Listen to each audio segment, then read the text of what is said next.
معلوم ہوتا ہے کہ یہ چیزیں انسان کی لغت کی میں سے خارج ہو چکی ہیں، اس کے سوچ کے دائرے سے باہر ہو چکی ہیں۔ اور اسی کا سب سے بڑا مظہر یہ ہے کہ آپ کو معلوم ہوگا کہ برطانیہ میں بھی یہ قانون منظور ہو چکا ہے، اور اسکینڈینیوین کنٹریز میں بھی، کہ 2 مردوں کی شادی بھی ہو سکتی ہے۔ 2 مرد لیگلی، قانونی طور پر شوہر اور بیوی کی حیثیت سے رہ سکتے ہیں، قانون انہیں تسلیم کرے گا یہ شوہر ہے اور یہ بیوی ہے۔ اب اس درجے پرورشن، اس درجے فطرت انسانی کا مسخ ہو جانا، یہ چیز کہ جو ناقابل قیاس ہے، لیکن یہ کہ بالفعل دنیا کے اندر یہ موجود ہے۔ اور پچھلے دنوں جب مجھے اتفاق ہوا جانے کا سویڈن، تو وہاں معلوم ہوا کہ ایک پاکستانی بھی ہیں، ایک سرحد کے رہنے والے صاحب، جنہوں نے کہ ایک لڑکے سے وہاں شادی کی ہوئی ہے، اور قانونی اعتبار سے وہ میاں اور بیوی کی حیثیت سے وہاں مسلم طور پر زندگی گزار رہے ہیں۔ یہ جو معاملہ ہے، مجھے زیادہ صدمہ جس بات کا ہوا وہ اس پہلو سے کہ اس معاشرے کی جو اچیومنٹس ہیں، جو انہوں نے خوبیاں حاصل کی ہیں، ہمارا معاشرہ جو ہے ان کے بارے میں تو سوچنے کو بھی تیار نہیں۔ مثلا یہ کہ سیاسی سطح پر مساوات، معاشی کفالت کا اصول، کہ کوئی شخص وہاں بھوکا نہیں رہ سکتا، ہر شخص کی گویا کہ کفالت جو ہے وہ ریاست کے ذمے ہے۔ وہ باتیں جو اسلام نے دی تھی، جو حضرت عمر فاروق رضی اللہ تعالیٰ عنہ کے قول منسوب ہے کہ اگر دجلہ و فرات کے کنارے کوئی کتا بھی بھوکا پیاسا مر گیا تو عمر قیامت کے دن ذمہ دار ہوگا، یہ نقشہ واقعہ ہے، تسلیم کرنا پڑتا ہے کہ ان لوگوں نے اس چیز کو آج کی دنیا میں بالفعل حاصل کر کے دکھایا ہے۔ سماجی مساوات کا یہ عالم کہ اگر کوئی فائنینس منسٹر، اسے بھی اگر اپنا چیک کیش کرانا ہے تو وہ بھی بینک میں اسی طرح لائن میں لگتا ہے جیسے کوئی عام شہری لگتا ہے۔ یہ سماجی مساوات کہ غریب سے غریب آدمی بھی وہاں پر جو بھی ہے، چاہے وہ ویلفیئر پر زندگی گزار رہا ہو، وہ خود معذور ہو چکا ہو اور صرف اسے حکومت کی طرف سے جو ہے سہولتیں حاصل ہو، لیکن اس کا بچہ بھی اگر بیمار ہوگا تو اسے وہی علاج میسر آئے گا جو وہاں کسی کروڑ پتی کے بچے کو علاج میسر آئے گا، اور اس کے بچے کو بھی وہی تعلیم ملے گی جو کسی منسٹر کے بچے کو تعلیم حاصل ہو سکے۔ یہ چیزیں جو ان کے ہاں اچھی ہیں فی الواقع، جو اصلاً تو ہماری تھی، لیکن یہ ہے کہ اس وقت اگر ہمیں وہاں پر یہ چیزیں نظر آتی ہیں تو مجھے تو وہی احساس ہوا تھا کہ کتابیں اپنے آبا کی یہ موتی علم و حکمت کے جو دیکھیں، ان کو یورپ میں تو دل ہوتا ہے سی پارا، چیزیں ہماری تھیں لیکن یہ انہوں نے کر کے دکھائیں۔ بدقسمتی ہماری یہ ہے کہ ان چیزوں کے بارے میں تو ابھی ہمارے ہاں کوئی سوچ نہیں، ادھر پیش قدمی کا کوئی امکان نہیں۔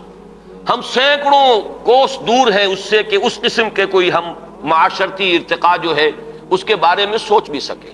لیکن جو ان کی گندگی ہے جس نے کہ ان کو تباہ کر کے رکھ دیا ہے، خاندانی نظام ٹوٹ پھوٹ کر رہ گیا ہے، جیسا کہ میں نے عرض کیا کہ شرم اور حیا جو ہے وہ ان کی لغت سے خارج ہو چکے ہیں، عصمت و عفت کے الفاظ بے معنی ہو چکے ہیں۔ یہ وہ گندگیاں ہیں کہ جن کو اپنے اس معاشرے کے اندر لانے کے لیے ہمارے ہاں ایک طبقہ ہے کہ جو پورے طور پر فعال ہے،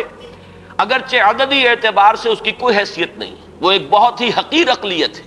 لیکن معنوی حیثیت ہے۔ اخبارات میں ان کے مضامین چھپتے ہیں، وہ دانشور شمار ہوتے ہیں، سرکاری حلقے جو ہیں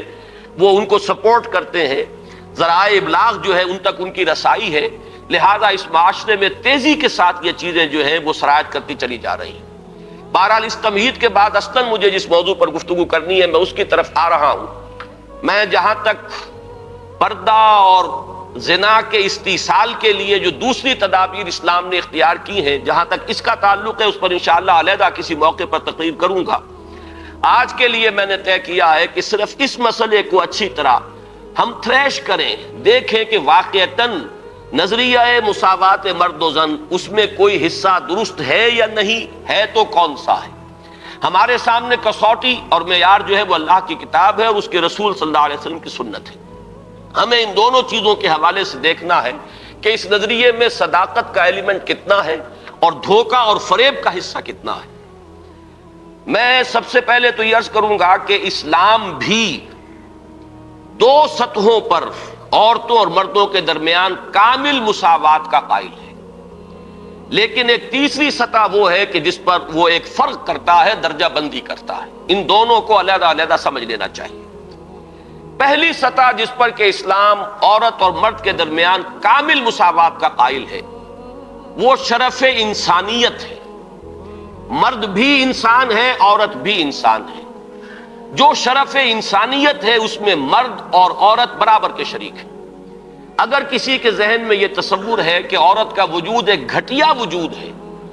عورت ایک کمتر وجود کی حامل ہے، تو یہ خالص غیر قرآنی اور غیر اسلامی نقطہ نظر ہے۔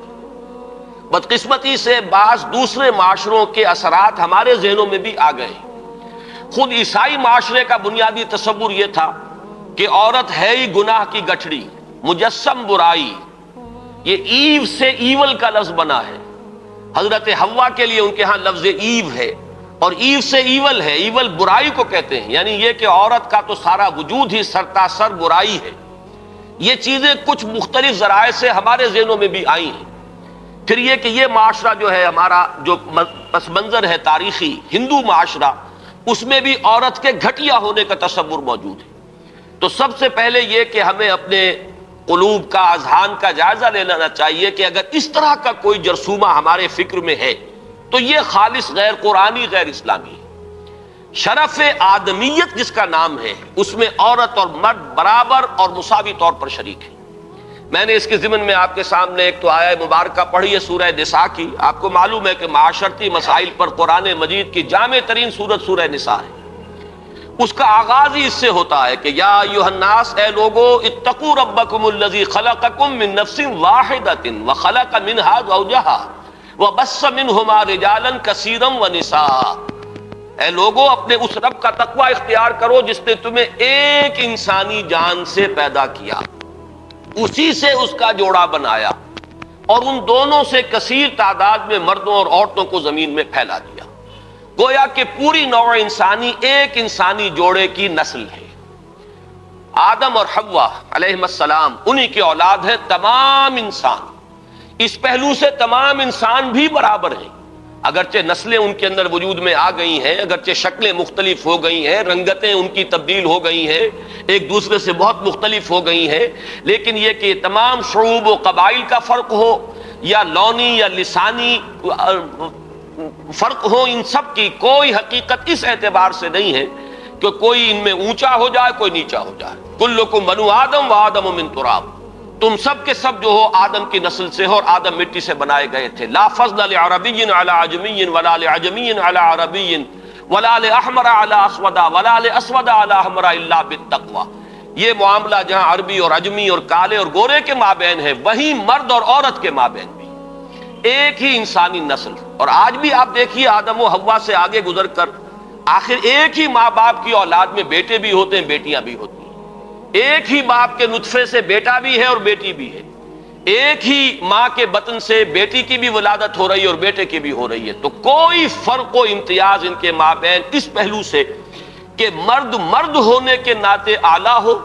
اور عورت عورت ہونے کے حوالے سے گھٹیا اور ادنا ہو، یہ خالص غیر اسلامی، غیر قرآنی تصور ہے۔ شرف آدمیت، شرف انسانیت میں یہ بالکل مساوی ہے۔ دوسری چیز کہ جس میں اسلام پوری مساوات تسلیم کرتا ہے، وہ ہے نیکی کا میدان، خیر کا میدان، اخلاق کا میدان، روحانیت کا میدان۔ اس میں بھی دونوں برابر ہیں، ان میں کوئی تفریق نہیں، کسی پہلو سے کوئی فرق نہیں۔ میں نے اس کے ضمن میں ایک طویل آیت قرآن مجید کی آپ کو پڑھ کر سنائی ہے۔ آپ خود غور کریں گے کہ یہ جو گردان کا سا انداز یہاں لیا گیا ہے سورہ احزاب کی آیت نمبر 36 میں، آیت نمبر 35 میں، اس سے آپ خود اندازہ کر سکتے ہیں کہ تصور کیا دینا مقصود ہے۔ ان المسلمین والمسلمات، بے شک مسلمان مرد مسلمان عورتیں، والمومنین والمومنات، مومن مرد مومن عورتیں، والقانتین والقانتات، فرما بردار مرد فرما بردار عورتیں، والصادقین والصادقات، راست باز مرد راست باز عورتیں، والصابرین والصابرات، صبر کرنے والے مرد اور صبر کرنے والی عورتیں، والخاشعین والخاشعات، اللہ سے خشوع کا تعلق رکھنے والے، اللہ کے سامنے جھکنے والے مرد اور جھکنے والی عورتیں، والمتصدقین والمتصدقات، اور صدقہ دینے والے مرد اور صدقہ دینے والی عورتیں، والصائمین والصائمات، اور روزہ رکھنے والے مرد اور روزہ رکھنے والی عورتیں، والحافظین فروجہم والحافظات، اور اپنی شرمگاہوں کی حفاظت کرنے والے مرد اور اپنی شرمگاہوں کی حفاظت کرنے والی عورتیں، والذاکرین اللہ کثیرا والذاکرات، اور اللہ کا ذکر کثرت سے کرنے والے مرد اور اللہ کا ذکر کثرت سے کرنے والی عورتیں، اعد اللہ لہم مغفرۃ واجرا عظیما، اللہ نے ان سب کے لیے تیار کی ہوئی ہے، فراہم کی ہوئی ہے مغفرت بھی اور بہت بڑا اجر بھی۔ یہ سارا جو ہے اس آیت کا ماحصل کیا ہے؟ یہ تمام وہ اوصاف ہیں کہ جو مطلوب ہیں، یہ محاسن ہیں، یہ بھلائیاں ہیں، یہ نیکیاں ہیں، یہ اعلیٰ اقدار ہیں جو اسلام چاہتا ہے کہ انسانوں کے اندر پروان چڑھیں، اور اس آیت کا انداز بتا رہا ہے کہ اس میں کوئی فرق و تفاوت نہیں ہے، کسی کے لیے کوئی معاملہ نہیں ہے کہ عورتوں کے لیے یہاں جو ہے داخلہ ممنوع ہے یا عورتیں اس مقام تک رسائی حاصل نہیں کر سکتی، بلکہ یہ کہ نیکیوں میں، بھلائیوں میں، خیرات میں، حسنات میں، ان تمام کیفیات کے اندر عورتوں اور مردوں کے لیے کھلا میدان ہے، اپنی اپنی محنت، اپنی اپنی کوشش سے جو بھی چاہے اعلیٰ سے اعلیٰ مقام حاصل کر لے۔ اسی مضمون کے لیے میں نے ایک آیت آپ کو سورہ نساء کی بھی سنائی، للرجال نصیب مما اکتسبوا وللنساء نصیب مما اکتسبوا، مردوں کے لیے حصہ ہے ان میں سے جو انہوں نے کمایا، اور کمائی سے یہاں مراد ہے اعمال کی کمائی۔ کسب کا لفظ قرآن مجید میں شاذ کہیں آیا ہے معاشی کمائی کے لیے، آیا ضرور ہے لیکن بہت شاذ۔ اصل میں یہ لفظ جہاں بھی آتا ہے وہ اصل کمائی جو ہے انسان کی اس دنیا میں وہ نیکی یا بدی ہے۔ یہ جو معاش کی محنت ہے اور آپ اپنے لیے کوئی رزق فراہم کرتے ہیں، کوئی اپنی زندگی کے سلسلے کو برقرار رکھنے کے لیے ضروریات زندگی فراہم کرتے ہیں، یہ چیز تو ایک دنیا کی زندگی کی برتنے کی چیز ہے، یہ کوئی پائیدار شے نہیں ہے۔ اصل میں جو کچھ ہم کماتے ہیں وہ یا نیکی ہے یا بدی ہے، یا خیر ہے یا شر ہے۔ ہم نے اپنی توانائیوں کا جو اصل حاصل جو ہے اس دنیا میں حاصل کیا وہ یا خیر ہے اور یا شر ہے۔ تو اصل میں قرآن مجید میں کسب کا لفظ آتا ہے اعمال کے لیے کہ کیا کمایا۔ اس کو بھی بعض لوگوں نے اس دور میں، بعض دانشوروں نے غلط طریقے پر انٹرپریٹ کیا ہے۔ اس کو سمجھ لینا چاہیے کہ یہاں اس آیہ مبارکہ میں لفظ کسب آ رہا ہے انسانی اعمال کے لیے۔ للرجال نصیب مما اکتسبوا، جو کمائی مرد کریں گے انہیں اس میں سے حصہ مل جائے گا۔ وللنساء نصیب مما اکتسبن، اور جو کمائی عورتیں کریں گی وہ اس میں سے حصہ پائیں گی۔ یہ نہیں ہے کہ مرد کی کمائی میں سے عورت کو حصہ مل جائے اور عورت کی کمائی میں سے مرد کو حصہ مل جائے۔ شوہر کی اگر نیکی ہے تو اس کا فائدہ شوہر ہی کو پہنچے گا، بیوی کو نہیں پہنچ سکے گا، اور بیوی کی اگر نیکی ہے تو اس کا فائدہ بیوی ہی کو پہنچے گا، شوہر کو نہیں پہنچے گا۔ وَاسْأَلُوا اللَّهَ مِن فَضْلِهِ، اور یہ میدان کھلے ہوئے ہیں، اللہ سے سوال کرو، درخواست کرو اس کے فضل میں سے، مانگو جتنا مانگ سکتے ہو۔ یہ مانگنے کے لیے بھی ایک استعداد مطلوب ہے۔ انسان اللہ تعالیٰ کے ساتھ اپنا قبلہ درست کرے گا اللہ کی طرف، اللہ کے ساتھ اپنے اندر اخلاص پیدا کرے گا، تبھی مانگنے کی بھی اس کے اندر صلاحیت پیدا ہوگی، تبھی وہ واقعی اطمینان قلب کے ساتھ اللہ کے سامنے دست سوال دراز کر سکے گا۔ ان اللہ کان بکل شیء علیما، یقیناً اللہ تعالیٰ ہر چیز کا علم رکھتا ہے، وہ ہر ایک کو اس کی استعداد کے مطابق، اس کی محنت کے مطابق، اس کی کوشش کے مطابق عطا فرماتا ہے۔ اس میں ایک آیت اور چاہتا ہوں کہ آپ حضرات کے سامنے رکھوں، اور اس کے حوالے سے ذرا میں ہماری تاریخ کا جو صدر اول ہے، صحابہ کرام کا دور، اور اس میں سے بھی بالکل سابقون الاولون کا جو دور ہے، اس میں سے چند حوالے دینا چاہتا ہوں کہ کس طرح ہمارے سامنے ان معاملات میں عورت اور مرد بالکل، میں یہاں جان بوجھ کر لفظ استعمال کر رہا ہوں شانہ بشانہ، کہ جو آج غلط طریقے پر استعمال ہو رہا ہے، مختلف میدانوں میں عورت اور مرد کو شانہ بشانہ چلانے کی کوشش ہو رہی ہے، اصل میں یہ میدان ہے کہ جہاں اب مرد اور عورت شانہ بشانہ چلنے چاہیے۔ وہ سورہ آل عمران کے آخری رکوع کی آیت ہے، آپ میں سے اکثر حضرات کے ذہن میں ہوگا کہ اس مقام پر اللہ تعالیٰ نے اپنے کچھ نیک بندوں کی دعا نقل کی ہے، بڑی طویل دعا ہے، اور اس دعا کے بعد فوراً جو آیت آتی ہے اس میں اس دعا کی قبولیت کا اعلان ہے۔ فَاسْتَجَابَ لَهُمْ رَبُّهُمْ أَنِّي لَا أُضِيعُ عَمَلَ عَامِلٍ مِّنكُم مِّن ذَكَرٍ أَوْ أُنثَىٰ بَعْضُكُم مِّن بَعْضٍ، تو اللہ نے ان کی دعا قبول فرمائی اور یہ ارشاد فرمایا کہ میں تو تم میں سے کسی بھی عمل کرنے والے کے کسی بھی عمل کو ضائع کرنے والا نہیں ہوں، خواہ وہ مرد ہو خواہ عورت، بعضکم من بعض، تم سب ایک دوسرے ہی سے ہو، ایک ہی باپ کی اولاد میں بیٹے اور بیٹیاں، اور ایک ہی ماں کے بطن سے بیٹے اور بیٹیاں۔ معلوم ہوا کہ تمہیں اگرچہ ہم نے مذکر اور مؤنث بنایا ہے، مرد اور عورت کی شکل دی ہے، لیکن یہ کہ تم ہو ایک ہی انسان، انسانیت کی جو نسل ہے اسی سے تعلق رکھنے والے۔ فالذین ہاجروا، اب یہاں اللہ تعالیٰ نے کچھ چوٹی کے اعمال کا ذکر کیا ہے۔ ایک اعمال تو وہ تھے جو سورہ احزاب کی آیت میں ہمارے سامنے آ چکے ہیں، یہ زیادہ تر انفرادی نوعیت کے ہیں۔ انسان کی نیکی ہے، راست بازی ہے، اللہ کا ذکر ہے، اپنی عصمت و عفت کی حفاظت ہے، صدقہ ہے، خیرات ہے اور نماز پڑھنا ہے۔ یہ تمام چیزیں جو ہیں یہ انسان کی انفرادی نیکی کے اوصاف ہیں۔ لیکن یہاں جن چیزوں کا ذکر ہے وہ ہے در حقیقت اللہ کی راہ میں سرفروشی، جانفشانی، اللہ کی راہ میں تکلیفیں اٹھانا۔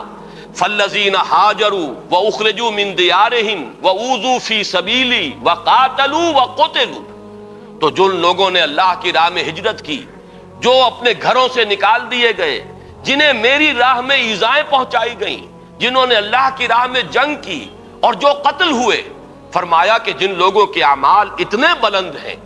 جنہوں نے یہ کچھ بلندیاں حاصل کی ہیں اپنے اعمال میں، لَأُكَفِّرَنَّ عَنْهُمْ سَيِّئَاتِهِمْ، ان کے بارے میں تو کسی شک و شبے کی گنجائش ہی نہیں ہے۔ یعنی میں تو کسی کے چھوٹے سے چھوٹے عمل کو ضائع کرنے والا نہیں ہوں، خواہ وہ مرد ہو خواہ عورت، تم سب ایک دوسرے ہی میں سے ہو۔ باقی جن کے اعمال اتنے بلند ہوں، اتنے اونچے ہوں، جنہوں نے یہ کچھ سرفروشی اور جانفشانی کی ہو ہمارے دین کی راہ میں، میں لازماً دور کر دوں گا ان سے ان کی برائیوں کو، اور میں لازماً داخل کروں گا انہیں ان باغات میں جن کے نیچے ندیاں بہتی ہوں گی، اور یہ اللہ کی طرف سے بدلہ ہوگا، اور اللہ ہی کے پاس ہے بہت بڑا بدلہ۔ اب اس آیت کو سامنے رکھیے، اور میں یہ چاہتا ہوں کہ مردوں اور عورتوں کے درمیان اس پہلو سے جو مساوات سامنے آتی ہے تاریخ اسلامی کے صدر اول میں خاص طور پر، اس کی چند جو مثالیں ہیں وہ آپ کے سامنے آ جائیں۔ دیکھیے، آپ کو معلوم ہے کہ اگرچہ نبوت کا درجہ بہت بلند ہے، بہت اعلیٰ ہے، نبوت و رسالت ایک بہت بڑا منصب ہے، اور یہ بالکلیہ وہبی شے ہے، اکتسابی نہیں ہے۔ اب تو اس کا دروازہ مستقلاً بند ہو چکا محمد الرسول اللہ صلی اللہ علیہ وسلم کے بعد، لیکن یہ کہ آپ سے پہلے بھی اور آپ کے ضمن میں بھی یہ وہبی شے تھی، اکتسابی نہیں تھی۔ کوئی اپنی محنت سے نبوت حاصل نہیں کر سکتا تھا، بلکہ اللہ تعالیٰ جس کو چاہتا تھا منتخب فرماتا تھا۔ اب ان سے کم تر درجے جو ہیں ان میں صدیقیت ہے، شہادت ہے، جیسے کہ سورہ نساء کی آیت میں آیا ہے، اولئک مع الذین انعم اللہ علیہم من النبیین والصدیقین والشہداء والصالحین۔ اب میں آپ سے عرض کروں گا کہ جہاں تک مرتبہ صدیقیت کا تعلق ہے، اگرچہ اہل سنت کا یہ اجماعی عقیدہ ہے کہ حضرت ابوبکر صدیق صدیق اکبر ہیں، سب سے بڑے صدیق، بلکہ یہ کہ تمام انسانوں میں انبیاء کے بعد افضل ترین شخصیت حضرت ابوبکر ہے، لیکن واقعہ یہ ہے کہ جس مرتبہ و مقام پر مردوں میں حضرت ابوبکر صدیق ہے، صدیق اکبر، بالکل اسی مقام پر خواتین میں حضرت خدیجہ الکبریٰ ہے رضی اللہ تعالی عنہا، جو صدیقۃ الکبریٰ ہیں۔ ان کے نام کے ساتھ یہ لفظ کبریٰ جو آیا ہے، اکثر لوگ جو ہے اس کو سمجھتے نہیں ہیں، کبریٰ اکبر کا مؤنث ہے، یہ صدیق اکبر ہیں، وہ صدیقۃ الکبریٰ ہیں، کہ صدیقہ جو ہیں، آپ کو معلوم ہے یہ لفظ قرآن میں حضرت مریم کے لیے آیا، امہ صدیقہ، حضرت عیسیٰ کی والدہ کے بارے میں آیا، وہ صدیقہ تھی۔ اسی طریقے سے حضرت آسیہ کا ذکر آیا، فرعون کی بیوی کا۔ لیکن یہ ہے کہ اس امت میں جس مرتبہ و مقام پر مردوں میں حضرت ابوبکر صدیق ہے، بالکل اسی مرتبہ و مقام پر خواتین میں حضرت خدیجہ الکبریٰ ہے رضی اللہ تعالی عنہ۔ بلکہ واقعہ یہ ہے کہ اگر آپ مجھ سے پوچھیں میرے دل کی بات، فاش گویم آنچ در دل مضمر است، تو مجھے تو واقعتاً یہ طے کرنا مشکل ہو جاتا ہے کہ ان دونوں میں سے افضلیت کس کی ہے۔ اس لیے کہ جہاں تک اولیت ایمان کا تعلق ہے، اس میں بھی یہ بات بالکل سمجھ میں آتی ہے کہ حضرت خدیجہ کا ایمان مقدم ہونا چاہیے حضرت ابوبکر صدیق سے، اس لیے کہ پہلی وحی کے بعد آ کر سب سے پہلی جو گفتگو کی ہے حضور نے، ظاہر بات ہے کہ وہ اپنی زوجہ محترمہ سے کی ہے۔ جس طریقے سے انہوں نے تصدیق کی ہے اور جس طریقے سے حضور کو تسلی دی ہے اور دلجوئی ان کی فرمائی ہے کہ آپ گھبرائیں نہیں، جب آپ نے فرمایا کہ انی خشیت علی نفسی، مجھے تو اپنی جان کا اندیشہ ہو گیا،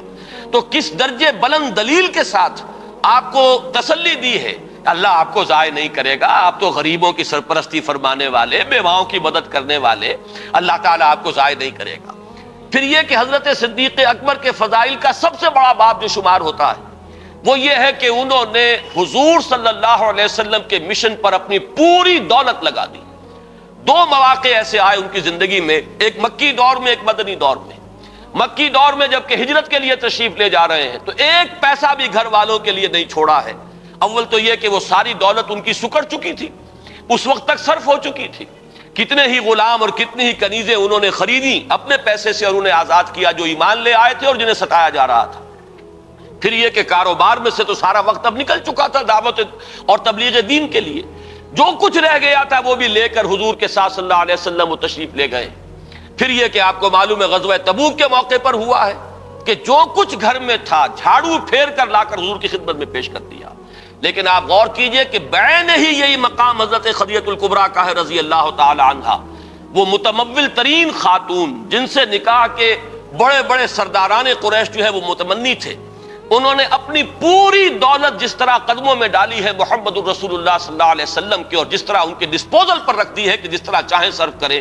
تو اس معاملے میں بھی واقعہ یہ ہے کہ یہ کہنا مشکل ہے کہ کس کا درجہ جو ہے وہ افضل ہے، کون اعلیٰ ہے، کون اس پہ پیش قدمی لے گیا ہے۔ بس جیسے ایمان کے بارے میں ہم نے عافیت تلاش کی ہے کہ ہم اس طریقے سے کہہ کر اور اس میں آگے فیصلہ کرنے سے اپنے آپ کو بچا لیتے ہیں کہ عورتوں میں سب سے پہلے ایمان لانے والی حضرت خدیجہ، اور آزاد مردوں میں سب سے پہلے ایمان لانے والے حضرت ابو بکر، اور بچوں میں سب سے پہلے ایمان لانے والے حضرت علی، اور غلاموں کے طبقے میں سب سے پہلے ایمان لانے والے حضرت زید ابن حارثہ۔ اسی طریقے سے یوں سمجھیے کہ ان دونوں میں اگر کوئی افضلیت کا فیصلہ ہم نہ کرنا چاہیں تو کہہ سکتے ہیں کہ مردوں میں صدیق اکبر حضرت ابو بکر ہے رضی اللہ تعالی عنہ، اور خواتین میں صدیقۃ الکبریٰ حضرت خدیجہ ہے رضی اللہ تعالی عنہ۔ اس سے آگے چلیے ہجرت کا معاملہ ہے۔ اب آپ دیکھیے کہ حضرت عثمان ہجرت فرما رہے ہیں حبشہ کی طرف، ان کی زوجہ محترمہ حضرت رقیہ ان کے ساتھ ہے، اور حضور نے فرمایا کہ یہ پہلا جوڑا ہے کہ جو اللہ کی راہ میں ہجرت کر رہا ہے حضرت لوط اور ان کی اہلیہ کے بعد۔ وہ بھی جب اللہ کی راہ میں ہجرت کے لیے نکلے تھے تو اپنی وہ ایک انسانی جوڑا نکلا تھا، اور آج یہ عثمان اور ان کی اہلیہ حضور کے لخت جگر حضرت رقیہ، یہ دونوں میاں بیوی بھی اللہ کی راہ میں ہجرت کر رہے ہیں۔ پھر اسی موقع پر ہمیں معلوم ہوتا ہے کہ حضرت ام حبیبہ رضی اللہ تعالی عنہ انہوں نے بھی ہجرت کی، ان کا شوہر بھی مسلمان تھا، دونوں نے ہجرت کی، لیکن یہ کہ شوہر پر ایسی افتاد پڑی ہے حبشہ میں جانے کے بعد کہ وہ مرتد ہو گیا، عیسائی ہو گیا، شراب کا بہت زیادہ عادی تھا اور اسی کی وجہ سے اپنی عقل اور ہوش و خرد کو کھو گیا، اور چونکہ پھر حضرت ام حبیبہ وہاں بغیر شوہر کے رہ گئیں، یہی وجہ ہے کہ حضور نے پھر پیغام بھجوایا ہے ان کی دلجوئی کے لیے، اس لیے کہ صاحبزادی کس کی ہے؟ ابو سفیان کی، وہ جو کہ قریش کے سردار ہیں۔ تو حضرت ام حبیبہ کا نکاح پھر حضرت نجاشی نے پڑھایا ہے اور اپنے پاس سے مہر ادا کیا ہے، اور یہ حضور صلی اللہ علیہ وسلم خود مدینے میں تھے، نکاح یہاں ہوا ہے، بعد میں وہ پہنچی ہے مدینہ منورہ۔ تو میں اس وقت صرف یہ بتانا چاہ رہا ہوں کہ اللہ کی راہ میں ہجرت میں بھی مرد اور عورت ہمیں شانہ بشانہ نظر آ رہے ہیں، اس میں بھی ان کی اچیومنٹس وہی ہیں کہ جو مردوں کی۔ اوذو فی سبیلی کا معاملہ لیجئے تو حضرت سمیہ اور حضرت یاسر رضی اللہ تعالی عنہما شانہ بشانہ اس معاملے میں آپ کو نظر آئیں گے کہ جتنی ایذائیں ابو جہل نے پہنچائی ہیں حضرت یاسر کو، اتنی ہی ایذائیں جو ہیں برداشت کی حضرت سمیہ نے۔ جس وحشیانہ اور ظالمانہ انداز میں شہید کیے گئے ہیں حضرت یاسر، اسی طرح وحشیانہ اور بربریت کے انداز میں حضرت سمیہ نے جام شہادت نوش کیا ہے۔ اس معاملے کے اندر بھی وہ مساوات ہمیں نظر آ رہی۔ تو معلوم یہ ہوا کہ یہ تمام مقامات بلند جہاں شرف انسانیت میں مرد اور عورت برابر ہیں، اور اس میں وہ اوصاف کے جو سورہ احزاب کی آیت نمبر 35 میں ہمارے سامنے آ چکے، جس آیت کا جو انداز بتا رہا ہے کہ اس میں کوئی فرق و تفاوت نہیں ہے، بلکہ ان تمام اوصاف میں کھلا میدان ہے۔ عورت اپنی محنت کے مطابق آگے بڑھے، مرد اپنی محنت کے مطابق جو مرتبہ اور مقام حاصل کرنا چاہے کر لے۔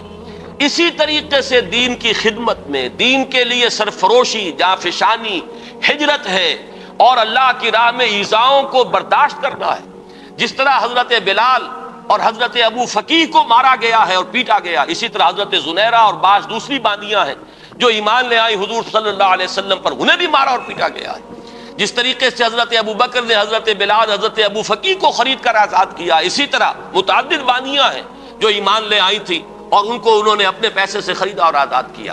تو یہ وہ میدان ہے کہ جس میں کامل مساوات ہے، یعنی شرف انسانیت میں کامل مساوات۔ دینی مقامات، روحانی مقامات بعد میں بھی ہمیں نظر آتا ہے حضرت جنید بغدادی ہے رضی اللہ تعالیٰ عنہ، تو رابعہ بصریہ بھی ہے رحمت اللہ علیہما، تو ان میں معلوم ہوتا ہے کہ یہاں بھی کوئی فرق اور امتیاز ہمیں نظر نہیں آتا۔ صحابہ کرام میں فقہائے صحابہ کے درجے میں حضرت عمر، حضرت علی نظر آ رہے ہیں، تو فقہائے صحابہ میں حضرت عائشہ صدیقہ رضی اللہ تعالیٰ عنہ کا مقام بہت بلند ہے۔ تو معلوم یہ ہوا کہ ان تمام چیزوں میں اسلام مساوات کا قائل ہے، شرف انسانیت میں برابری، اور دین کے معاملات میں، روحانی معاملات میں، اخلاقی معاملات میں اس میں بھی برابری ہے، مساوات ہے، اس میں بھی کہیں کوئی قدغن نہیں ہے کسی عورت کے آگے کہ اس سے آگے وہ نہیں جا سکتی۔ البتہ اب تیسری سطح جو ہے جس کے بارے میں مجھے عرض کرنا ہے، اسے اگر میں کہوں کہ وہ سطح ہے انتظامی اور قانونی، تو یہاں یقیناً اسلام نے ایک فرق و تفاوت پیدا کیا ہے، لیکن اس فرق و تفاوت کے اندر بھی ایسا نہیں ہے کہ ایک طبقے کو بالکل گرا دیا گیا ہو اور کسی بھی پہلو سے اس کی کوئی کمپنسیشن نہ ہو، بلکہ یہاں اگرچہ درجہ بندی ہے لیکن یہ کہ ایک توازن پیدا کیا گیا ہے۔ میں آج خاص طور پر اس نقطے کو واضح کرنا چاہتا ہوں کہ اگرچہ انتظامی اور قانونی اعتبار سے فرق و تفاوت ہے، درجہ بندی ہے، لیکن یہ کہ اسلام نے ایک نہایت حسین توازن پیدا کیا ہے اس میں، اور اس کے لیے یہ بات پہلے سمجھ لیجئے کہ اسلام چونکہ خاندان کے ادارے کو مضبوط کرنا چاہتا ہے، یہ انسانی معاشرے کی اکائی ہے، یہ بیسک یونٹ ہے، خاندانوں سے مل کر معاشرہ بنتا ہے، معاشرہ ہی ہے کہ جس کے اوپر پھر ایک انتظامی سطح پر ریاست اور حکومت کا تصور آتا ہے۔ اسی کے معاشی معاملات کو منضبط کرنے کے لیے آج کا معاشیات کا فن ہے جو ایک بہت بڑا علم بن چکا ہے، لیکن یہ کہ جب اینالائز کریں گے تو معلوم ہوگا کہ انفرادیت سے اجتماعیت کی طرف پہلا قدم کیا ہے، ایک مرد اور ایک عورت کے مابین رشتہ ازدواج، یہاں سے انفرادیت اجتماعیت کی شکل اختیار کرتی ہے۔ پہلے یہ میاں اور بیوی ہے صرف، لیکن جب اللہ تعالیٰ اولاد دیتا ہے تو اب اس میں سیکنڈ ڈائمنشن ایڈ ہو گئی، اب ان کی حیثیت والدین کی ہے اور وہ اولاد ہے۔ اس اولاد میں جب کثرت اور تعدد پیدا ہوتا ہے تو تھرڈ ڈائمنشن آتی ہے، اور وہ بہنوں بھائیوں کا آپس میں رشتہ اخوت جو ہے وہ تیسری ڈائمنشن ہے۔ جیسے ہمارا یہ ہال ہے، اس کی لمبائی، چوڑائی، اونچائی، یہ 3 ڈائمنشنل کانسیپٹ ہمارا اسپیس کا ہے۔ اسی طرح خاندان کا ایک ادارہ جو ہے اس کی یہ 3 ڈائمنشنز ہیں، ایک مرد اور ایک عورت، رشتہ ازدواج، یہاں سے بات شروع ہوئی، اولاد ہوئی تو ایک نئی جو اس میں عرض جو ہے وہ شامل ہو گیا، اور وہ کیا ہے، وہ والدین اور اولاد کا رشتہ ہے۔ تیسرا اولاد کے مابین اب رشتہ اخوت ہے، بہنوں اور بھائیوں کے درمیان، یہ ہے خاندان کا ادارہ۔ اس خاندان کے ادارے کے استحکام کا دار و مدار اس پر ہے کہ سربراہ ایک ہو، 2 برابر کے اختیار رکھنے والے سربراہ کسی ادارے کے نہیں ہو سکتے۔ دنیا میں کسی بھی سطح پر آپ غور کیجئے، کوئی شخص بقائمی ہوش و حواس یہ نہیں کہہ سکتا کہ کسی اجتماعی ادارے کے 2 بالکل مساوی اختیارات رکھنے والے سربراہ ہو سکتے ہیں۔ کوئی محکمہ 2 ڈائریکٹرز نہیں ہو سکتے، ڈائریکٹر ایک ہوگا، اس کے نیچے آپ ڈپٹی ڈائریکٹرز اور جوائنٹ ڈائریکٹرز جتنے چاہیں آپ بنا لیجئے، اسسٹنٹ ڈائریکٹر بنا لیجئے، فوج کی فوج کر دیجئے، لیکن اوپر جا کر اگر ایک نہیں ہوگا تو وہ نظام کبھی بھی درست نہیں رہے گا۔ آپ کی کوئی بہت بڑی فرم ہے، مینیجنگ ڈائریکٹر ایک ہوگا، نیچے ڈائریکٹرز کی چاہے آپ نے کتنی لمبی چوڑی فوج جو ہے وہ بنا لی ہو، لیکن مینیجنگ ڈائریکٹر ایک ہوگا۔ یہی وہ چیز ہے جسے قرآن مجید بطور دلیل اختیار کرتا ہے توحید کے لیے، کہ اگر اس کائنات میں ایک سے زیادہ با اختیار ہستیاں ہوتی تو اس میں درہم برہم ہو جاتا نظام، لفسدتا، تو فساد پیدا ہو جاتا، کسی کی مرضی کچھ ہوتی، کسی کی مرضی کچھ ہوتی، کوئی کسی حکمت پر عمل کرنا چاہتا، کسی کے سامنے کوئی اور مصلحت ہوتی۔ یہ حکمتوں اور مصلحتوں کا ٹکراؤ اور اختلاف رائے جو ہے اس کائنات کے اندر جو نظم نظر آ رہا ہے،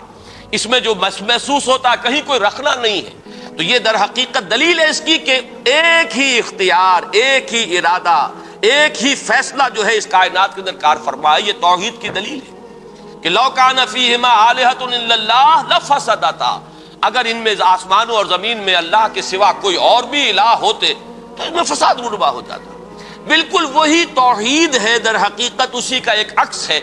جو اسلام خاندان کے ادارے میں چاہتا ہے کہ اس کا سربراہ ایک ہوگا اور وہ سربراہ مرد ہوگا۔ میں اس کو بات کو منطقی انتہا تک پہنچانے کے لیے یہاں تک کہتا ہوں کہ فرض کیجئے کہ آپ یہ طے کر لیں کہ عورت سربراہ ہوگی تو لازماً مرد کو اس کے تابع ہونا پڑے گا، یہ دنیا میں ایسے بعض معاشرے رہے ہیں کہ جہاں عورت کو سربراہی دی گئی ہے، وہ در حقیقت وہ اپنی جگہ پر وہ بھی ایک نظام چلا ہے، بعض جگہوں پر بہت استثنائی کیفیات کے ساتھ، لیکن ظاہر بات ہے مساوات تو پھر بھی نہ رہی نا، کیونکہ اوپر کسی کو ایک کو ہونا ہے۔ اگر عورت کو سربراہ بنائیں گے، جس کو آپ کہتے ہیں مادر سری نظام، یہ پدر سری نظام ہے، باپ اگر سربراہ ہے، اگر ماں سربراہ ہے مادر سری نظام ہو جائے گا، لیکن باپ تابع ہو جائے گا، مساوات تو نہیں ہو سکتی۔ اور اگر پدر سری نظام ہے تو باپ جو ہے وہ بالا تر ہے، وہ ہیڈ آف دی فیملی ہوگا، عورت اس کے تابع ہوگی۔ یہ ممکن نہیں ہے کہ اس سطح پر مساوات کو اختیار کیا جا سکے، یہ ناممکن العمل ہے، یا مرد کو سربراہی دیجیے یا عورت کو سربراہی دیجیے۔ اور قرآن مجید نے بالکل واضح الفاظ میں یہ سربراہی جو ہے وہ مرد کو عطا کی۔ چنانچہ میں نے جو آیات آپ کو پڑھ کر سنائی تھی، ان میں سے ایک آیت تو سورہ بقرہ کی ہے کہ جو تمہید کا درجہ رکھتی ہے۔ ظاہر بات ہے کہ آج جو چیز انسانوں کے اندر اس درجے ایک فلسفے کی شکل اختیار کر کے آ گئی ہے، اس کے کوئی نہ کوئی جراثیم اس زمانے میں بھی ہوں گے، اور عورتوں کے اندر وہ جو ایمینسیپیشن یا ان کی آزادی کا ایک جذبہ ہے، اس وقت بھی کچھ نہ کچھ وہ چاہے بہت ہی دبا ہوا ہو لیکن موجود ہوگا۔ لہذا قرآن مجید نے جس طریقے سے کہ ہر میدان میں جو قانون اور جو شرعی ہدایات دی ہیں، ان میں ایک تدریج ہم دیکھتے ہیں کہ پہلے میدان ہموار کیا گیا، جیسے شراب کے بارے میں پہلے صرف یہ کہہ دیا گیا کہ اس میں کچھ نفع کی بات بھی ہے لیکن نقصان بھی ہے، وَإِسْمُهُمَا أَكْبَرُ مِن نَفْعِهِمَا، اس کا گناہ کا پہلو جو ہے وہ نفع کے پہلو سے بڑھ کر ہے، بس یہ کہہ کر سورہ بقرہ میں چھوڑ دیا گیا۔ اس سے آگے چل کر ذرا فرمایا گیا کہ تم نماز کے قریب مت جایا کرو جبکہ تم نشے کی حالت میں ہو۔ اس سے اب اندازہ ہو رہا تھا سب کو کہ یہ رخ کدھر جا رہا ہے، اور بہت سے حضرات نے تو پہلی آیت نازل ہوئی تو شراب نوشی جو ہے وہ ترک کر دی اور تائب ہو گئے، بہت سے حضرات دوسری آیت پر سمجھ گئے کہ یہ فیصلہ کن معاملہ اب آنے والا ہے۔ جب تیسری مرتبہ حکم آیا جو سورہ مائدہ میں ہے فَاجْتَنِبُوهُ، اب باز آتے ہو کہ نہیں آتے، فَهَلْ أَنْتُم مُنْتَهُونَ، اب باز آتے ہو کہ نہیں، تو گویا کہ وہ آخری حکم آ گیا، اس میں تدریج ہے۔ بالکل اسی طرح اس معاملے کو یہ کڑوی گولی حلق سے اتارنے کے لیے کہ مردوں کو قوام بنایا جانا ہے، مردوں کو حاکم بنایا جانا، اس ادارے کا سربراہ بنایا جانا ہے، اس کے لیے ذرا فضا ہموار کی گئی ہے۔ پہلے سورہ بقرہ کی آیت میں، آیت نمبر 228 ہے، یہ فرمایا وَلَهُنَّ مِثْلُ الَّذِي عَلَيْهِنَّ بِالْمَعْرُوفِ، عورتوں کے حقوق بھی اسی طرح کے ہیں معروف طریقے پر جیسے کہ ان کے فرائض ہیں۔ یہ بات اچھی طرح سمجھ لیجئے، اس آیت کا ترجمہ بھی اس دور میں بعض لوگوں نے غلط کیا ہے، اپنے مغالطے کی وجہ سے بعض جان بوجھ کر غلط کر رہے ہیں۔ یعنی وہ یہ سمجھتے ہیں کہ ترجمہ یہ ہوگا کہ جیسے حقوق مردوں کو عورتوں پر ہیں ویسے ہی حقوق عورتوں کے مردوں پر ہیں۔ یہ ترجمہ اس کا غلط ہے۔ عربی زبان میں لام اور علا کا استعمال جو ہوتا ہے، اس کو سمجھ لیجئے کہ لام کسی کے حق کے لیے آتا ہے اور علا کسی کی ذمہ داری کے لیے، ذمہ داری لائبلٹی، رسپانسبلٹی، جس کے لیے وہ اکاؤنٹیبل ہے، جس کی اس کو جواب دہی کرنی ہوگی، علا اس کے لیے آتا ہے۔ جیسے کہ وہ مشہور دعا ہے قرآن مجید کے بارے میں کہ پروردگار وَاجْعَلْهُ لَنَا حُجَّةً، اے اللہ اس قرآن کو ہمارے حق میں حجت بنا۔ اور حضور کی وہ حدیث ہے کہ القرآن حجت لک او علیک، یہ قرآن یا تو تمہارے حق میں حجت بنے گا یا تمہارے خلاف دلیل بنے گا۔ بالکل اسی طرح یہاں ہے وَلَهُنَّ مِثْلُ الَّذِي عَلَيْهِنَّ بِالْمَعْرُوفِ، یہ اصل میں توازن ہے وہ کہ جو حقوق اور فرائض اور ذمہ داریوں اور اختیارات کے مابین ایک توازن دنیا میں ایک یہ مسلمہ امر ہے کہ آپ کو معلوم ہے دنیا کے نظام میں اگر کسی شخص کے اوپر آپ نے ذمہ داری زیادہ رکھی ہے تو اس کے پاس حقوق بھی زیادہ ہونے چاہیے، اس کے اختیارات بھی زیادہ ہونے چاہیے۔ کسی کی اگر ذمہ داری کم ہے تو اسے کم اختیارات کی ضرورت ہے۔ یہ توازن در حقیقت حقوق و فرائض کا ہے، یہ توازن ذمہ داریوں اور اختیارات کا ہے۔ جتنی وسیع ذمہ داریاں ہوں گی اتنے وسیع اختیارات لازمی ہیں، جتنے محدود فرائض ہیں اتنے ہی محدود حقوق ہو جائیں گے۔ تو فرمایا وَلَهُنَّ مِثْلُ الَّذِي عَلَيْهِنَّ، جیسی کچھ ان پر ذمہ داریاں ہیں ویسے ہی اللہ نے ان کے حقوق معین کیے ہیں۔ حقوق و فرائض کا یہ توازن ہی در حقیقت اسلام کے معاشرتی نظام کی سب سے بڑی خوبی اور اس کا سب سے بڑا حسن ہے۔ لیکن اس کے بعد ایک اضافہ کیا وَلِلرِّجَالِ عَلَيْهِنَّ دَرَجَةٌ وَاللَّهُ عَزِيزٌ حَكِيمٌ، اور مردوں کو عورتوں پر ایک درجہ حاصل ہے اور اللہ عزیز ہے، حکیم ہے۔ اللہ زبردست ہے، کمال حکمت والا ہے، عزیز ہے تو اسے اختیار ہے، جو چاہے حکم دے، جو چاہے نظام بنائے، مختار مطلق ہے، وہ شارع ہے، جو چاہے شریعت متعین کر دے، اور وہ حکیم بھی ہے، وہ الٹپ فیصلے نہیں کرتا، وہ اندھا دھند کوئی قانون سازی نہیں کرتا، اس کی قانون سازی میں کسی کے لیے جانبداری نہیں ہے، نہ وہ مردوں کے لیے جانبدار ہے، نہ وہ عورتوں کے حق میں جانبدار ہے، بلکہ اس کی حکمت کاملہ، حکمت بالغہ جو ہے، اس کے تحت اس نے اپنے اختیارات مطلق کو استعمال کرتے ہوئے نظام معین کیا ہے۔ یہ اصل میں تمہید ہے اس کس چیز کی؟ وہ ہے سورہ نساء کی آیت، الرجال قوامون علی النساء، مرد عورتوں پر نگران ہیں، اور میں اس کا ترجمہ یہاں تک کروں گا کہ مرد عورتوں پر حاکم ہے، اس لیے کہ قامہ سے بنا ہے قوام، قامہ یقوم و کھڑا ہونا، اور جیسے کہ آپ کو معلوم ہے ہر زبان میں ہوتا ہے، فعل کے بعد پریپوزیشن جو ہے، ورب کے بعد پریپوزیشنز کے آنے سے زمین و آسمان کا فرق واقع ہوتا ہے۔ جیسے کہ ایک سادہ مثال میں دیا کرتا ہوں، ٹو گیو، اس کے ایک معنی ہے ٹو گیو اپ، اب وہ معنی کچھ کے کچھ ہو گئے، ٹو گیو ان، یہ بالکل ہی بدل گیا معاملہ، ٹو گیو ان کے معنی ہے کسی کی اطاعت قبول کر لینا، ٹو گیو اپ کسی چیز کو چھوڑ دینا، ٹو گیو کوئی چیز دے دینا۔ اب یہ لفظ ٹو گیو تو سب میں شامل ہے، لیکن اپ اور ان کے اضافے سے زمین و آسمان کا فرق ہو گیا۔ اسی طرح عربی زبان میں بھی، جیسا کہ میں نے ابھی لام اور علا کا آپ کو بتایا ہے، اسی طرح قامہ الا جب آئے گا، کسی کام کی طرف متوجہ ہونا، کسی چیز کے لیے کمر کس کر کھڑے ہو جانا، قامہ الا، اور قامہ علا، کسی پر کھڑا ہونا، یعنی کسی پر نگران بن جانا، کسی پر سربراہی اختیار کرنا، کسی کی ذمہ داری لے لینا، کسی کی کفالت کرنا، یہ تمام چیزیں جو اس میں آ جائیں گی۔ تو الرجال قوامون علی النساء، مرد جو ہے وہ عورتوں پر حاکم ہیں، ان کے نگران ہیں، ان کے کفیل ہیں، ان کے ذمہ دار ہیں۔ یہ تمام جو تصورات ہیں اس لفظ کے اندر، اس علا کے اضافے کی وجہ سے یہ اس کے اندر موجود ہو گئے۔ بما فضل اللہ بعضهم علی بعض، اب یہ قوامیت جو مرد کو دی گئی کس بنیاد پر دی گئی؟ قرآن نے خود اس کو واضح کیا، دو باتیں ہیں۔ نمبر ایک، بسبب اس فضیلت کے جو اللہ نے بعض کو بعض پر دی ہے۔ اب یہ بعض کو بعض پر دی ہے، یہ بھی در حقیقت ایک بہت ہی بلیغ پیرایہ بیان ہے کہ عورتوں کی ذرا دل شکنی نہ ہو کہ وہ بات یوں کہی جاتی کہ چونکہ اللہ نے مردوں کو فضیلت دی ہے عورتوں پر، وہ بات آ چکی تھی، وَلِلرِّجَالِ عَلَيْهِنَّ دَرَجَةٌ، یہ سورہ بقرہ کی آیت میں بات آ چکی، مردوں کو عورتوں پر ایک درجہ فضیلت کا حاصل ہے، لیکن یہ کہ یہاں پھر بات کو مبہم انداز میں کہا گیا تاکہ اس بات کو انسانی ذہن جو ہے قبول کر لے، اللہ نے بعض کو بعض پر فضیلت دی ہے۔ اب یہ ایک ایسا یونیورسل ایک ٹروتھ ہے، بعض پیدائشی طور پر خوبصورت ہیں، بعض بدصورت ہیں، بعض کو اللہ نے اچھی صحت سے نوازا ابتدا سے، اور بعض کمزوری پیدا ہوتے ہیں، کمزوری رہتے ہیں، بعض کو ذہنی صلاحیتیں بہت بہتر دی ہوئی ہیں اور بعض کے پاس نہیں ہیں، غبی ہیں۔ یہ چیزیں وہ ہیں کہ جو فضیلتیں ہیں انسان کی تخلیقی بنیاد پر، جس میں انسان کا نہ کوئی کریڈٹ ہے نہ اس پر کوئی الزام جائے گا، اس لیے کہ جو اللہ نے بنا دیا جس طور سے بنا دیا، لیکن ظاہر بات ہے کہ ذہین کو غبی پر ایک فضیلت حاصل ہے، قوی کو ضعیف پر ایک فضیلت حاصل ہے۔ حضور نے فرمایا المؤمن القوی خیر من المؤمن الضعیف، مومن جو قوی ہو وہ ایک کمزور مومن کے درجے میں بہتر ہے، اس لیے کہ وہ اسلام کے لیے زیادہ محنت کرے گا، اللہ کے دین کی سربلندی کے لیے زیادہ محنت کر سکے گا، زیادہ قربانیاں دے سکے گا۔ تو اب لیکن یہ کہ اس میں کسی کا قصور نہیں ہے، اگر کوئی جسمانی اعتبار سے کمتر پیدا کیا گیا تو اس میں اس کے لیے کوئی ملامت کی بات نہیں ہے۔ البتہ فضیلت اپنی جگہ پر مسلم ہوگی، اس کو تسلیم کیے بغیر چارہ نہیں۔ تو اس طریقے سے جنرل الفاظ میں فرمایا گیا بما فضل اللہ بعضهم علی بعض، بسبب اس فضیلت کے جو اللہ نے بعض کو بعض پر دی ہے۔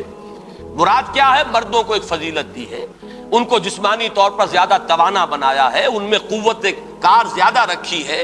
ان کے اندر جو ہے جسمانی پہلو سے اللہ تعالیٰ نے زیادہ طاقت پیدا فرمائی ہے۔ مختلف چیزیں ہیں جس کی بنا پر کہ دائرہ کار جو ہے مختلف کر دیے گئے، فرائض مختلف کر دیے گئے۔ اور دوسری بات فرمائی وَبِمَا أَنفَقُوا مِنْ أَمْوَالِهِمْ، اور بسبب اس کے کہ وہ اپنے اموال میں سے خرچ کرتے ہیں، اس لیے کہ اسلام نے اولاً تو پورا جو معاشی ذمہ داری کا بوجھ ہے وہ مرد پر ڈالا ہے، عورت کے ذمے نہیں ڈالا. استثنائی حالات استثنائی ہوتے ہیں، جیسے کہ آپ انگریزی میں کہتے ہیں exceptions prove the role. Exception تو ایکسیپشنز ہی رہیں گی، وہ قانون کو نہیں بدلتی، بلکہ وہ قانون کو اور موثق کر دیتی ہیں، مزید اس سے قانون ثابت ہو جاتا ہے. تو استثنائی حالات اور ہیں. اگر کوئی بیوہ ہے بیچاری اور اس کے چھوٹے بچے ہیں، وہ دوسری شادی بھی نہیں کرنا چاہتی اپنی ان بچوں کی وجہ سے، اور وہ کوئی محنت مزدوری کر رہی ہے، وہ گھر میں بیٹھ کر کپڑے سی رہی ہے یا کوئی بچوں کو پڑھا کر اپنا پیٹ پال رہی ہے، اپنے بچوں کی پرورش کا سامان کر رہی ہے، تو بہت بڑی نیکی کما رہی ہے. لیکن یہ ہے کہ بہرحال ذمہ داری مرد کی ہے اصلاً کہ وہ گھر کا پورا خرچ جو ہے اس کو برداشت کرے. اسی کو سمجھیے کہ بطور علامت یہ مہر جو ہمارے ہاں ہے، یہ مہر کیوں ہے جس پر کہ اتنا زور ہے پورے سورہ بقرہ میں اور سورہ نساء میں، جہاں بھی کہیں خواتین کا معاملہ آیا ہے اس میں آپ کو وہ وآتوا النساء صدقاتہن نحلہ، یہ مہر جو ہے یہ ان کو خوش دلی کے ساتھ ادا کیا کرو. اس کا مطلب کیا ہے؟ ظاہر بات ہے کہ مہر عورت کی قیمت نہیں ہے، معاذ اللہ. عورت کوئی فروختنی شے نہیں ہے کہ مہر کے عوض آپ نے اسے خرید لیا. یہ صرف ایک سمبل ہے، ایک علامت ہے اس بات کی کہ مرد طالب ہے، عورت مطلوب ہے. اس کے لیے علامت کے طور پر یہ چیز رکھ دی گئی ہے کہ کچھ نہ کچھ اپنا مال وہ خرچ کرتا ہے، اور یہ در حقیقت ایک علامت بن گئی ہے اس کے طالب ہونے کی. حالانکہ ویسے اگر دیکھا جائے تو سیدھی بات ہے، جیسے مرد کو عورت کی ضرورت ہے، عورت کو بھی مرد کی ضرورت ہے. ایک پہیے پر گاڑی نہیں چل سکتی، نہ صرف مرد کے پہیے پر انسانی تمدن کی گاڑی چل سکتی ہے، نہ عورت کے پہیے پر گاڑی چل سکتی ہے. یہ دونوں ہی پہیے ہوں گے تو گاڑی آگے بڑھے گی. اور جس طریقے سے مرد کو عورت کی ضرورت ہے اسی طرح عورت بھی مرد کی محتاج ہے. لیکن مہر مرد دیتا ہے تاکہ معلوم ہو کہ یہ ایک اسلام کا ایک رخ ہے کہ جس سے کہ اس نے پورے فلسفے کو واضح کر دیا. بما انفقوا من اموالہم، سب سے پہلے تو یہ کہ رشتہ ازدواج کا آغاز ہی ہوا مرد کے مہر ادا کرنے سے، اور پھر یہ کہ اس خاندان کی پوری کفالت کی ذمہ داری مرد نے لی ہے. یہ دو بنیادیں ہیں جس کی بنا پر کہ اسلام نے مرد کو حاکمیت دی ہے، قوامیت دی ہے، مرد کو سربراہ بنایا ہے، عورت کو اس کی اطاعت کا حکم دیا گیا ہے. لہذا ذرا یہاں دیکھیے اس کے بعد کے الفاظ کیا ہیں، فالصالحات قانتات، پس نیک بیویاں وہ ہیں کہ جو فرما بردار ہیں. فرما بردار کن کی؟ اپنے. یہ قنوت کا لفظ یا اللہ کے لیے آتا ہے، جیسے کہ ہم نے ابھی سورہ احزاب کی آیت میں پڑھا تھا، والقانتین والقانتات، فرما بردار مرد اور فرما بردار عورتیں.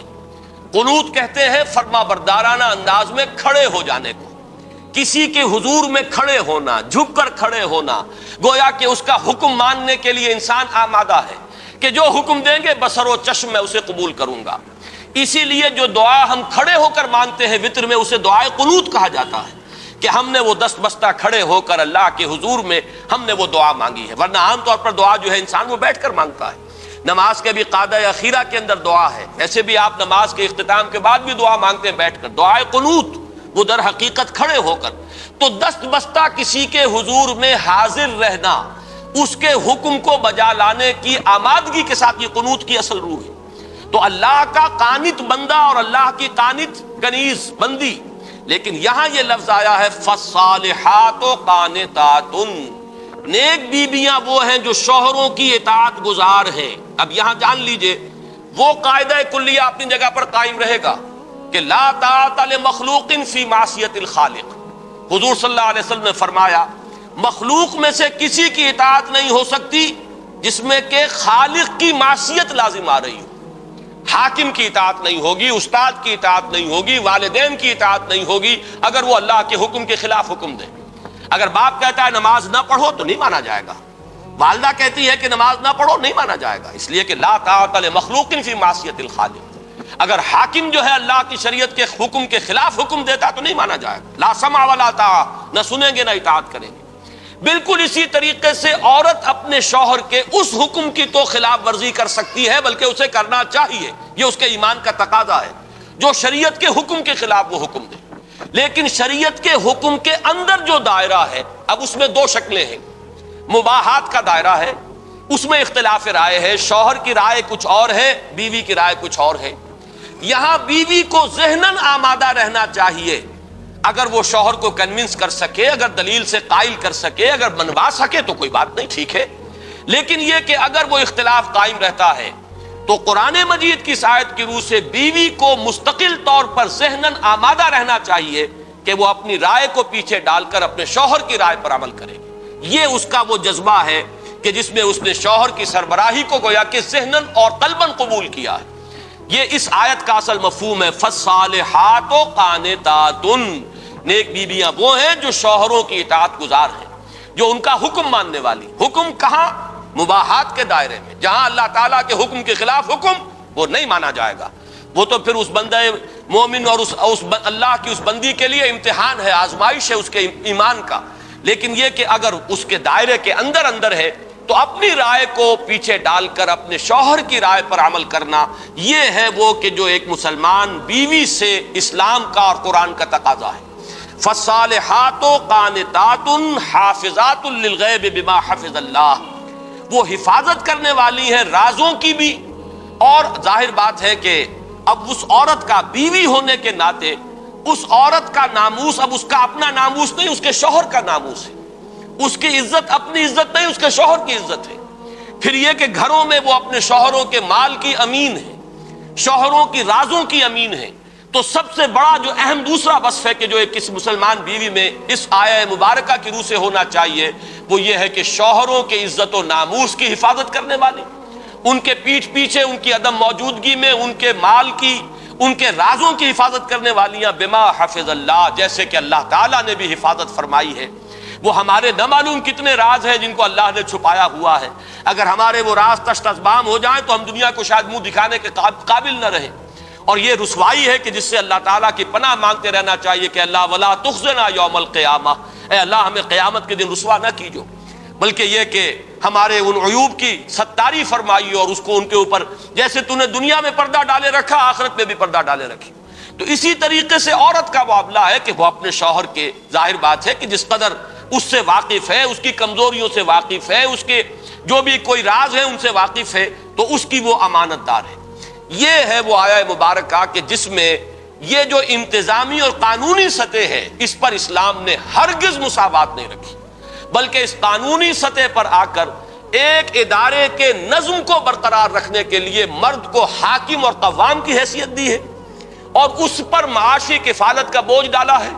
اور عورت کے ذمہ یہ لگایا ہے کہ وہ اپنے شوہر کی تابع داری کرے، اس کی فرما برداری کرے، اور اس کے عزت و ناموس اور اس کے مال اور اس کے رازوں کی حفاظت کرے۔ اس کے ضمن میں جو ایک نکتہ میں واضح کرنا چاہتا ہوں، وقت بہت کم رہ گیا ہے،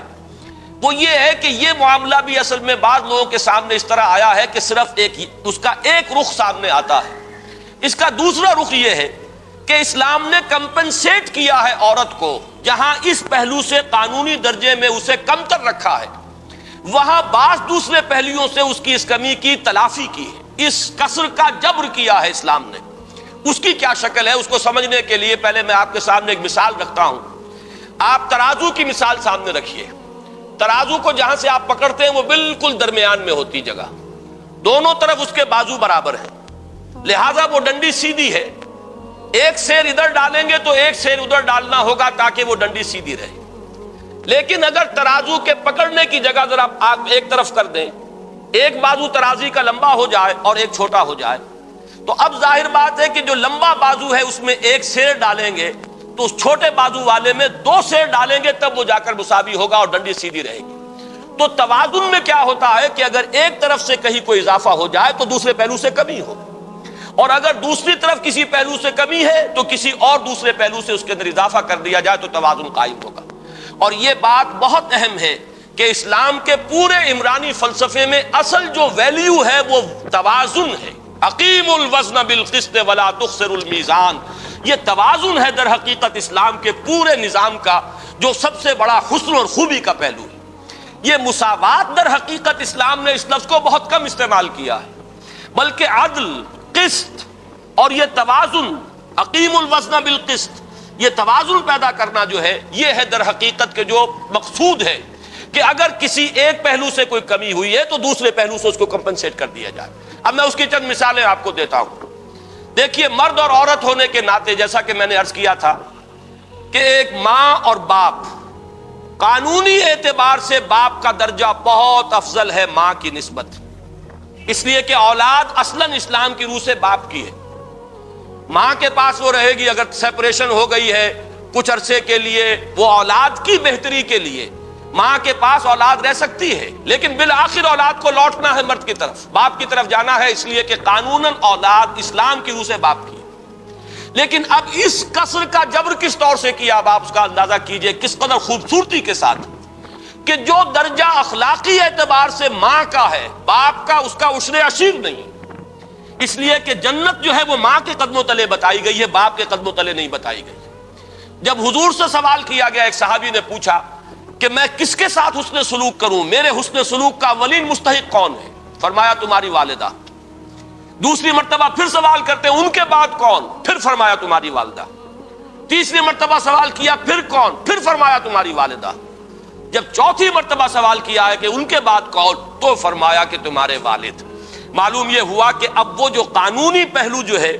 وہ چونکہ اس کی ڈنڈی لمبی ہو گئی تھی، وہاں پر کمی کر دی گئی، اور دوسری طرف جو ہے وہ اخلاقی پہلو والا معاملہ، خدمت کا معاملہ، حسن سلوک کا معاملہ، ادب کا معاملہ، جنت کے حصول کا ذریعہ بنانا، وہ ماں کا قدم ہے کہ ان کے نیچے، جیسا کہ وہ حدیث کے اندر الفاظ آئے کہ تحت اقدام الامہات، جنت جو ہے وہ ماؤں کے قدموں تلے۔ یہ ہے وہ توازن جو اسلام نے پیدا کیا، کہ اس طریقے سے جو ایک طرف کمی تھی اس کو دوسری طرف پورا کر دیا ہے۔ یہی آپ کو بقیہ تمام چیزوں میں بھی نظر آئے گا، بلکہ بعض پہلوؤں سے میں یہ سمجھتا ہوں کہ اسلام نے اپنے عمرانی فلسفے سے بڑھ کر عورت کا ساتھ دیا ہے۔ مثلاً خالص منطقی طور پر یہ بات سامنے آتی ہے کہ جب ساری کفالت مرد کے ذمے ہے، عورت کے ذمے کوئی معاشی ذمہ داری نہیں ہے، تو وراثت جو ہے پھر اس میں عورت کا حصہ نہیں ہونا چاہیے تھا، بلکہ وہ بالکل ہی مردوں کو ملنا چاہیے۔ بیٹی جس کے گھر میں جائے گی وہ اس کی رسپانسبلٹی ہے، اس کی لائبلٹی ہے، اس کا خرچہ سارا شوہر کو برداشت کرنا ہے، لیکن بیٹے کو اپنا گھر آباد کرنا ہے، اسے مہر ادا کرنا ہے، تب تو اس کا گھر آباد ہوگا۔ پھر یہ کہ اس پورے خاندان کی کفالت اسے کرنی ہے۔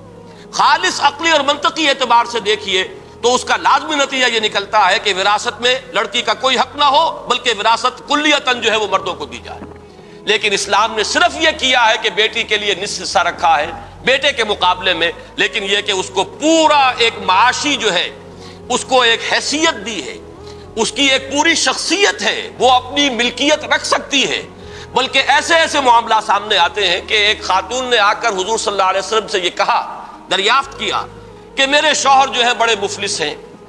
کیا میں اپنی زکوٰۃ انہیں دے سکتی ہوں؟ تو حضور نے فرمایا ہاں، اگر تم انہیں زکوٰۃ دو گی اپنے شوہر کو تو تمہیں دوہرا اجر ملے گا، ایک زکوٰۃ کی ادائیگی کا اجر اور ایک یہ کہ تم نے شوہر کے ساتھ اس نے سلوک اختیار کیا۔ اب آپ اس کا تجزیہ کیجئے، آپ اپنے والدین کو زکوٰۃ نہیں دے سکتے، آپ اپنی اولاد کو زکوٰۃ نہیں دے سکتے، کیوں؟ وہ آپ کی لائبلٹی ہے، ان کا تو آپ کو خرچہ برداشت کرنا ہی ہے۔ شوہر بیوی کو زکوٰۃ نہیں دے سکتا، اس لیے کہ بیوی تو اس کی لائبلٹی ہے، اس کی کفالت اسے کرنی ہے، اس کا نان نفقہ اس کے ذمے ہے، لہذا اس کو زکوٰۃ کیسے دے گا؟ لیکن بیوی کے ذمے شوہر کی کفالت نہیں ہے، بیوی کی رسپانسبلٹی نہیں ہے کہ وہ شوہر کا نان نفقہ فراہم کرے، لہذا وہ زکوٰۃ اسے دے سکتی ہے۔ اگر وہ قانون کے درجے کو اختیار کرے گی تو وہ چاہے اس کے پاس پیسہ ہو، اس کے پاس دولت ہو، اسے یہ اختیار حاصل ہے کہ وہ اپنے شوہر پر یا شوہر کی اولاد پر، اولاد بھی شوہر کی ہے، اولاد کی پوری جو ہے مینٹیننس وہ باپ کے ذمے ہے، وہ اس پر ایک پیسہ خرچ نہ کرے، اپنا سارا پیسہ جو ہے، اگر اس کی کوئی جائیداد ہے جو اسے والدین سے ملی ہے یا کوئی اور اس کا وہ اب کاروبار کر سکتی ہے، کسی شراکت کے اندر اپنا پیسہ لگا سکتی ہے، اس سے جو آمدنی ہو رہی ہو اسے یہ اسلام نے حق دیا ہے کہ ایک پیسہ بھی وہ اپنے شوہر پر یا اپنے گھر پر خرچ نہ کرے، جو کہ اس کے شوہر کا گھر ہے اصلاً، اس لیے کہ یہی قوامیت کا تقاضا ہے، الرجال قوامون علی النساء، بلکہ یہ کہ وہ اسے اپنے پاس رکھے، اپنی آخرت کا توشہ بنائے، صدقہ دے، خیرات کرے،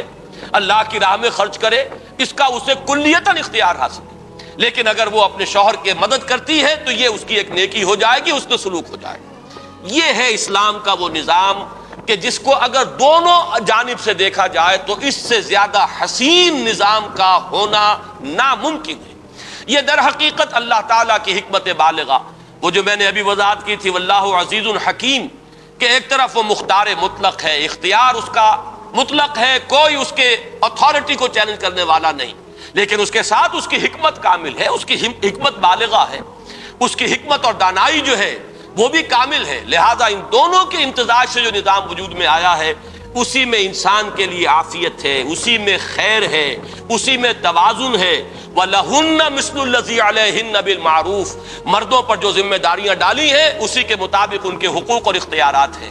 عورتوں پر جو ذمہ داریاں ڈالی ہیں اسی کے اعتبار سے ان کے حقوق اور ان کے اختیارات ہیں۔ اور یہ ہے در حقیقت وہ تیسرا درجہ جس میں ہرگز کسی برابری کا کوئی سوال نہیں،